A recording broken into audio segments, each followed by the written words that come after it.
अस्सलाम वालेकुम नाजरीन, मैं तुहाडा मेज़बान जाम हफीज़ुल्ला खंबड़ा ते तुसां दे पियो HK TV 70। ते दोस्तों अज मैं ही टाइम एहसानपुर दे मौजूद हाँ।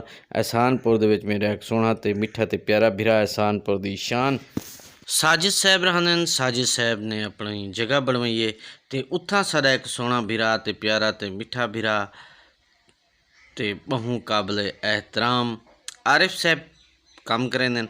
बहु ज़बरदस्त कारीगर हैं क्योंकि खुद मेरी जगह भी हुने बनाई है। तो कारीगर एहसानपुर दे विच नबीपुर शाहपुर जितना भी इलाका लगते हूँ जा कारीगर साकू ब्या कोई कह नज़र दा बहु प्यारा कारीगर है।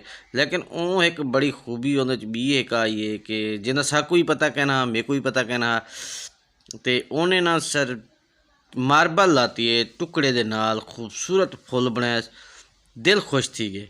तो मैं उथे अज जिमें गया तो मैं डिठे तो मैं कि क्यों ना ये चीज़ असा अपने नाजरीन को दिखाऊँ। तो ये देखो नाजरीन बड़ा प्यारा बनाए एक कमरे के अंदर बनाए बड़ा खूबसूरत बनाया। ये देखो सर दिल खुश थी वेंदे देखते हैं बहुत अच्छी चीज़ है।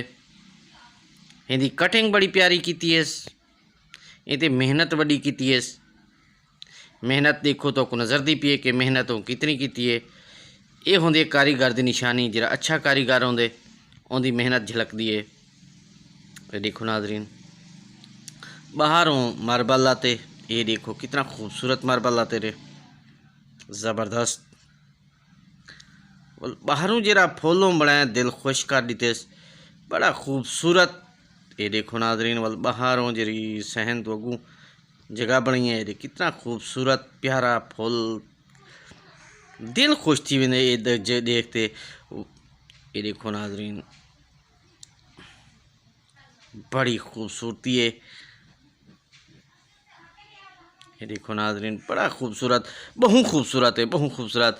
ये देखो नाजरीन उन्हें टाइलां लाती हैं वाशरूम दे विच ये भी खुद काम किते आप काम किते बड़ा ज़बरदस्त कारीगर है। लेकिन ये चीज़ का मेरे को पता कहना मेरे को पता होने लगे जो इतना बड़ा कारीगर है वो तो क्या तो क्या कर सकते। ये देखो नाजरीन बड़ा ज़बरदस्त प्यारा खूबसूरत टाइलां लाते। ये देखो नाजरीन ज़बरदस्त चीज़ बनाई है से तो कहीं भी भी बनवाना होवे तो तलुओं से नंबर देने पियो इन्हें रबता करते ये चीज़ा बनवा सकते कोई चीज़ भी हो। ये देखो नाजरीन जिमें फुल बड़ा खूबसूरत है तो माशाल्लाह आप ही में खूबसूरत हैं डाढ़ा प्यारा भिरा है सारा। तो कहीं भिरा भी उन्होंने ये चीज़ा बनवाने होवन तो तलू सारा नंबर चलता पे होंदा उन तो रबता करे तो उनको जो चीज़ ही मार्बल की करावनी हो करते देसे तो खूबसूरत बनाते देसे वो भी मार्बल के टुकड़ियाँ तो तैयार करते देसे ऐसा प्यारा मिस्त्री है। तो माशाल्लाह आप बहुत सोहना है तो सारा तो मिठा भिरा है प्यारा भिरा है। अज असा होंदी तो आपको गाल मुहाड़ भी सुने हूँ पूछूँ कि अदा सियाँ ये सिक्ख्या कितों ही काम तो इतने जाड़े तो लुका कितना रह गई ये अज हाल वाल सारे असा होंदे नाल करे सूँ। तो देखो फुल बड़ा खूबसूरत है तो मैं हूँ तो सोहने ते मिठे ते प्यारे भिरा नाल तारुफ करवे ना आओ नाल गाल मुहाड़। अस्सलाम वालेकुम सर। वालेकुम सलाम। सर तुम्हारा नाम क्या है? मोहम्मद आरिफ। मोहम्मद आरिफ साहब बड़ा ज़बरदस्त मार्बल का काम करे दो तो सबको अपना दसो कि कितना काम तुम सीखते रह गए हो। मैं अपना खानपुर दे काम सीखिया तो उतों कई मैं हुनर हासिल किए। नहीं पहले तो तुसा एक मिस्त्री का काम करने हुए कारीगरी लेकिन आज तो मैं एक कारनामा देखते कितना इतने अरसा लुके रह गए। बस कहीं कराए नहीं कि ऐसा कर किते ही नहीं।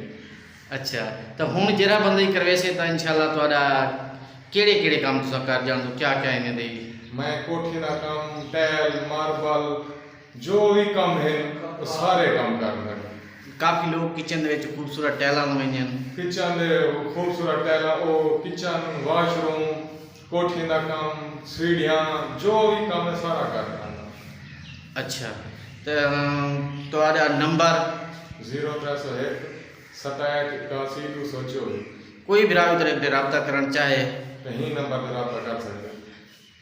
तो सारा मैं एक चीज़ भी सुनी है कि थोड़ा सब तो रेट घट है जय तक ये सच है जय तो सारे ही घर चले वनो उथे रेट मालूमात करो हूँ कुन मेरा रेट घट ठीक ठीक है इंशाल्लाह सर। मैं दोस्त को रिक्वेस्ट करे सा कि सारा सोहना ते प्यारा ते मिठा फिरा जिवें खूबसूरत ते इवें खूबसूरत घर सजेंदे अल्लाह को हयाती देवे, इवें बसता ते हंसता रहे ते सारे घर सवरे।